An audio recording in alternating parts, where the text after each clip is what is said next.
आज भुवनेश्वर प्रथम श्रेणी विचार विभाग अदालत 4 विचारपति श्री सूर्यनारायण महांती लक्ष्मीसागर थाना अंचल होता एक ठकई मामलार विचार कर अभियुक्त मनोज कुमार साहू और गोवर्धन पात्र को दोषी साब्यस्त कर सजा शुणाई। घटनार अनुराले गत 29/12/2022 तारीख घटनार अनुराले गत 29/12/2022 तारीख में अभियोगकारी श्री पृथ्वीराज साहू पत्नी जाजपुर जिला अंतर्गत जारका SBI ATM को टंका उठाण जाइथिले। सेठारे टंका उठाइबा समय दुई अभियुक्त को पछरे छिड़ा होतिबा समय दृष्टि आड़ुआले तांकर ATM कार्डटी को बदलाई देथिले। सेठारे टंका उठाइबा समय दुई अभियुक्त पछरे छिड़ा होतिबा समय दृष्टि आड़ुआले तांकर ATM कार्डटी को बदलाई देथिले।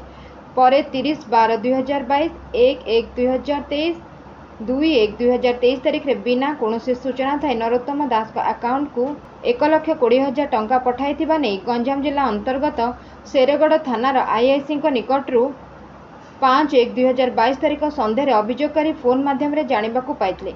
यही सूचना पाइबा पर अभियोगकारी तुरंत बैंक जाई निजर अकाउंट चेक कर जानवाक पाइथिले जे तांकर ATM कार्डटी बदल हो जाइथिबा बेले कौनसी दुर्बृत्त याकू व्यवहार कर समुदाय 11,24,853 टंका उठाई नहीं। एने अभियोगकारी लक्ष्मीसागर थाना लिखित अभियोग करते। अभियोगकारी एतला आधार लक्ष्मीसागर थाना केस नंबर 9/2023 एने अभियोगकारी लक्ष्मीसागर थाना लिखित अभियोग करते। अभियोगकारी एतला आधार लक्ष्मीसागर थाना केस नंबर 9/2023 भारतीय पिंगल कोड दफा 420/406/34 एक मामला रुजु करा जाई थानार तत्कालीन SI श्री शशिकांत राउत को यार तदंत भार दि जाइतला।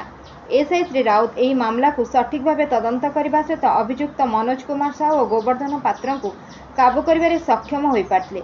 यही मामलार विचार करी मान्यवर अदालत विभिन्न साक्षी और प्रयुज्य दस्तावेज गुड़ी को आधार करी आज अभियुक्त मनोज कुमार साहू और गोवर्धन पात्र को दफा 420 2 वर्षर सश्रम कारादंडादेश सह 1,000 टंकार जोरिमाना आदाय करा जायछि। Bureau report Ekamra news agency.